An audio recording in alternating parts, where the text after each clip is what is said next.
Hello student, आज हम शुरू करने जा रहे हैं बीकॉम सेकेंड ईयर के लिए इनकम टैक्स से टॉपिक इनकम फ्रॉम सैलरी।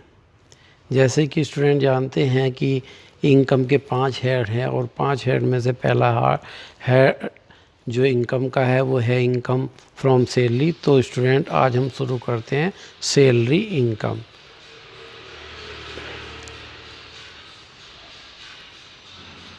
और स्टूडेंट जैसा कि आप जानते हैं कि हर वीडियो में हम आपसे एक टॉपिक शुरू करने से पहले हर बार आपको एक संदेश देते हैं कि आप अपने को और अपने परिवार को कोरोना से बचा के रखें। कोरोना जैसी महामारी से अपने आप को बचाइए, परिवार को बचाइए, अपने समाज को बचाइए।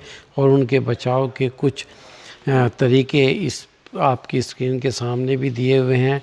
तो मेरा अपने सभी स्टूडेंट से निवेदन है कि इन नियमों का पालन कीजिए और अपने आप को बचा कर रखिए और घर पर रहकर ही अपने पेपरों की तैयारी कीजिए। तो स्टूडेंट शुरू करते हैं salary. What is salary? Specially salaries payer and pay more than one source foregoing salary is salary income. Tax free salary should include in the tax paid by the employee.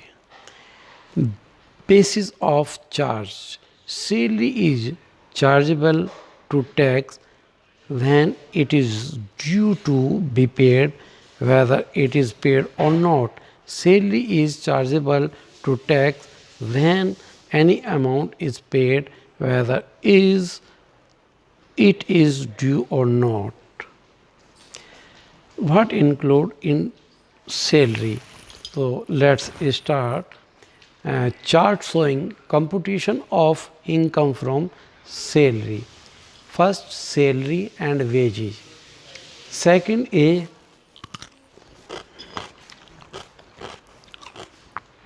salary and wages.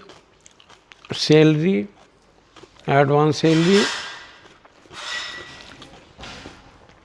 DNS pay, DNS allowance, bonus, fees, commission, perquisite in lieu of the addition of salary. वेतन के स्थान पर जो अन्य लाभ हैं वो भी इसमें जुड़ेंगे। Contribution to employees in recognised provident fund in excess of 12% of salary. तो वेतन में रिकॉग्नाइज्ड प्रोविडेंट फंड में वेतन के 12% से अधिक का जो योगदान होगा वो भी जुड़ेगा। Interest on recognised provident fund exceeds 9.5%। 9.5% से एक्सीज का जो इंटरेस्ट होगा वो भी सैलरी का हिस्सा होगा। अनरिकॉग्नाइज्ड प्रोविडेंट फंड भी जुड़ेगा। Share of employer, interest on share of employer, taxable part of gratuity, taxable part of encashment of earned leave, taxable part of retrenchment compensation in case of voluntary retirement, taxable part of voluntary retirement compensation. These are all. Pension, taxable part of cumulative pension, pension from the date of retirement till the end of previous year. These are all part of salary और इसका total होगा gross total income less standard deduction, entertainment allowance, professional tax. ये तीनों घट के आएगा, वो होगा टैक्सेबल सैलरी। अब बात करते हैं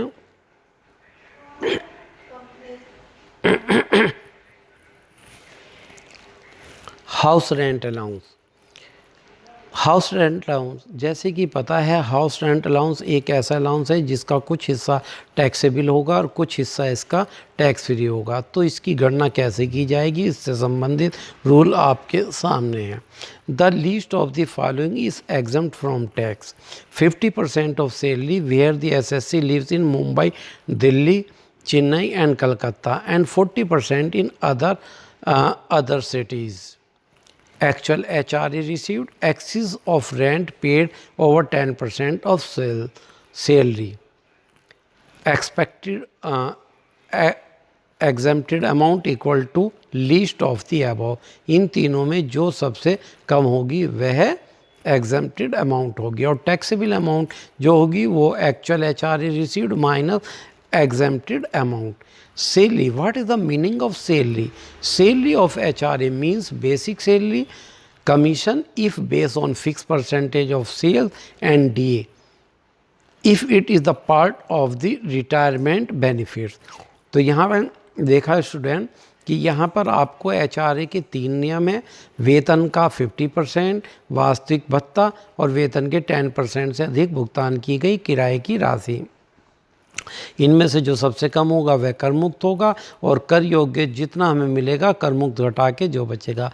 और यहाँ वेतन का से मूल वेतन प्लस कमीशन यदि स्थिर स्थायी दर से है और डीए यदि वो सेवा शर्तों के अनुसार है तो. Next allowance. Second convince allowance exempted up to 800 per month if used for travel between the home and place of work. Medical expenses exempted when it is a of medical expenses exempted till rupees 15,000 and city compensatory allowance is taxable in all cases.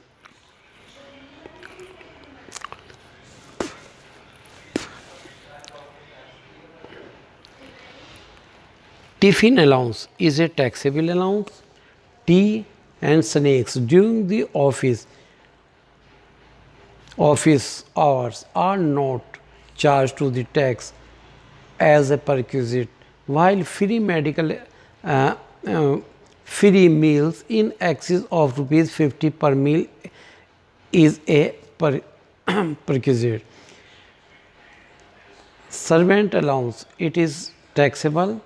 Gift, perquisite in respect of the gift where it is the below of rupees 5,000 while the value of the taken is as nil. Leave table concession.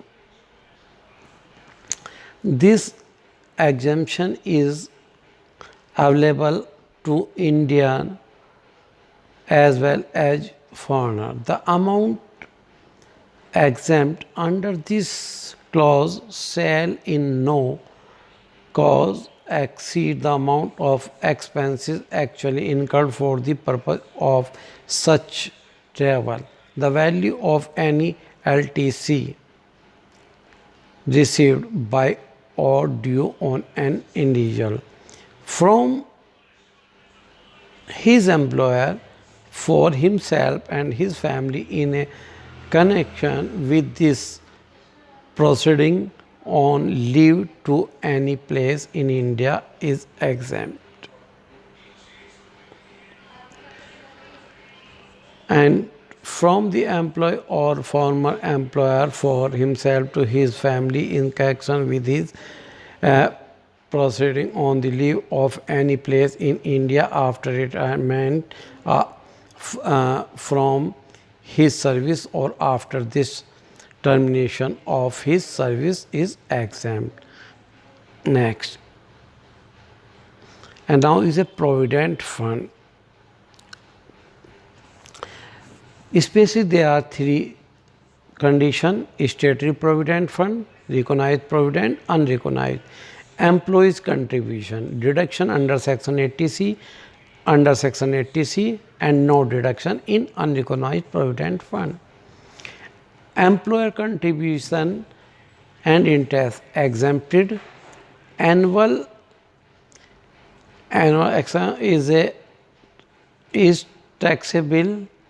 Employees in excess of 12% of salary, interest in excess 9%, 9.5%.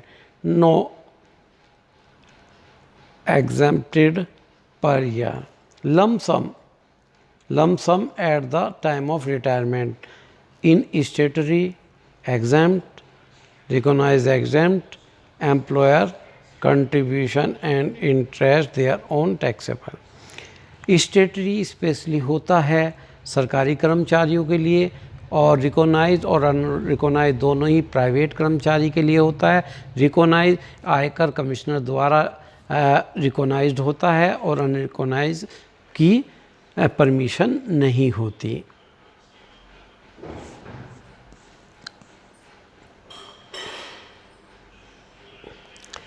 What is the meaning of perquisite? It means any benefit in addition to salary and wage, any sum paid to the employer which otherwise would have been payable by the employee, as rent-free house accommodation, car, any other facility. The benefit should be from the employer to be charged as a salary. It could be in cash or kind. It should have a legal origin. What is perquisite? Perquisite normal देखा जाए तो क्या है? perquisite एक कर्मचारी को एक company के द्वारा दी जाने वाली वह सुविधा है जो कि उसे नकदी में न देकर नकदी के स्थान पर वह सुविधा दे दी जाती है। फॉर एग्ज़ाम्पल, यदि एक कंपनी अपने कर्मचारी को रहने के लिए मकान का किराया देती है तो यह एक अलाउंसेस होगा जिसे हम HRA हाउस रेंट अलाउंस कहेंगे। लेकिन वह यदि उसे मकान नहीं दे रही है और यदि वह उसे मकान का किराया नहीं दे रही है और बल्कि उसके स्थान पर मकान रहने के लिए दे रही है तो यह कहा जाएगा यह उसके लिए एक परक्विजिट दिया गया है। Perquisite taxable category A, perquisite taxable in the hand of all employees. सबसे पहले ऐसे परक्विजिट है जो सभी प्रकार के कर्मचारियों के लिए कर योग्य होते हैं। Fringe benefit tax, whether payable or not by employee. Furnished, unfurnished house without rent or at a concession, not in a remote area, house for MP any stay in hotel or transfer not exceeding 15 days. Services of sweeper, gardener, not taxable for non-specified employees. Education facility to employees, family member, not taxable for non-specified employees. Specially सबसे पहले जैसे furnished unfurnished house की है, यह सभी प्रकार के कर्मचारियों के लिए कर योग्य होगा और इसकी गणना की जाएगी। Perquisite taxable with or without FBT. Contribution by employees to effect an assurance on the life of the employees or to effect an annuity, interest-free loan exempted for loan not exceed rupees 2,20,000 or loan for medical treatment used for employee mobile assets are taxable exempt laptop, desktop and car etc. Perquisite taxable category B, car or other automotive conveyance not taxable for non-specified employee transport facility by a transport undertaking, not railway and airlines, touring accommodation, free food rupees 50 within office hour, exempted gift voucher beyond rupees 5,000, club membership and credit card etc. Specified employee. First, who is a specified employee? First, a director is a specified employee. An employee who hold 20% or more voting power called an employee who hold 20% or more voting power, and where an employee is drawing salary of more than rupees 50,000 per year without considering non-monetary benefit and exemption like HRA, but since the minimum exemption limit is rupees 110,000, practically all tax payers are specified. ये बात बिल्कुल सही है। जहाँ तक 50,000 वाली condition दी गई है, इस कंडीशन को बनाए हुए बहुत समय हो गया आयकर विधान द्वारा, और आज के समय में नॉर्मल रूप से यदि देखा जाए तो प्रैक्टिकली हर बंदे की मॉनेटरी इनकम 50,000 पर ईयर से ज़्यादा होगी तो सभी प्रकार के कर्मचारी स्पेसिफाइड कर्मचारी माने जाएंगे। नॉर्मली ऐसा कर्मचारी नहीं होता कोई जो स्पेसिफाइड नहीं हो पाता है।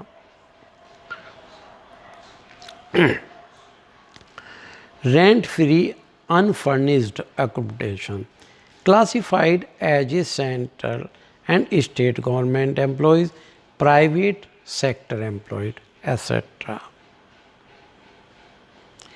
Central and state government employees, accommodation provided to an MPs, judges of High Court and Supreme Court, employees who are in government service being provided accommodation by virtue of their employment is exempted from any tax. And now, valuation of rent-free house. Valuation of rent-free unfurnished accommodation. Population as per 2001 number 5, first cities about 25 lakh, between 10 to 25 lakh, and any other state. Property owned by the employer. यदि company का मकान अपना है तो 50% of salary या 10% of salary, 7.5% salary. 7.5% of salary तब होगी यदि पॉपुलेशन 10 लाख से कम है, 10 से 25 के बीच है तो 10% सैलरी, और पॉपुलेशन 25 लाख से ज़्यादा है तो 15% ऑफ सैलरी। यदि लीज पे लेके दी है तो अमाउंट ऑफ लीज रेंट और 15% salary same at the above. तो यहाँ ध्यान देने योग्य बात है कि 3 कैटेगरी के शहर हैं। यदि वहाँ की जिस शहर में मकान है यदि पॉपुलेशन 10 लाख से कम है, 10 से 25 है, 25 से ज़्यादा है तो सैलरी का 15, 10 और 7.5% लिया जाएगा।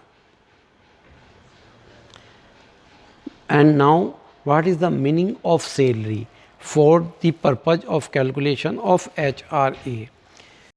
Salary, what include of salary? Salary include basic salary, DA in terms of employment provide, bonus, commission, fees, all other taxable allowances, any monetary payment chargeable to tax but not monetary payment in the nature of perquisite. तो ध्यान रखिए प्रत्येक वह amount जो धन के रूप में दी गई है और जो टैक्सेबल है वो सभी सैलरी का पार्ट मानी जाएगी for the purpose of calculation of H R valuation of rent free house, किराए से मुफ्त रहने के मकान के उद्देश्य से कि मकान जो फ्री में रहने के लिए दिया गया है उसके उद्देश्य के लिए जो वेतन का 7.5%, 10% या 15% जो करना था वो कैलकुलेशन के लिए जो सैलरी से तात्पर्य लगाया गया वो सैलरी का मतलब यहाँ पर आपको बता दिया गया है। तो यहाँ पर जैसे ही कहा गया सैलरी का मतलब सैलरी बेसिक सैलरी है, डीए है, यदि वन टर्म कंडीशन है, बोनस है, कमीशन है, फीस है, any other monetary recovery, monetary receipt, but not included in salary any perquisite, लेकिन कोई परक्यूजिट नहीं जोड़ा जाएगा। तो स्टूडेंट, ये आज आपने देखा, ये सैलरी से रिलेटेड हमने बहुत सारे रूल आपको बताए हैं। अभी आगे और भी रूल बताने हैं, उसके बाद ही आपका जो है न्यूमेरिकल क्वेश्चन शुरू कराए जाएंगे। तो स्टूडेंट, आप इनको रूल को ध्यानपूर्वक करते रहिए, समझते रहिए, और जो समस्या आती रही है वो डिस्कस करते रहिए। Okay, thank you student.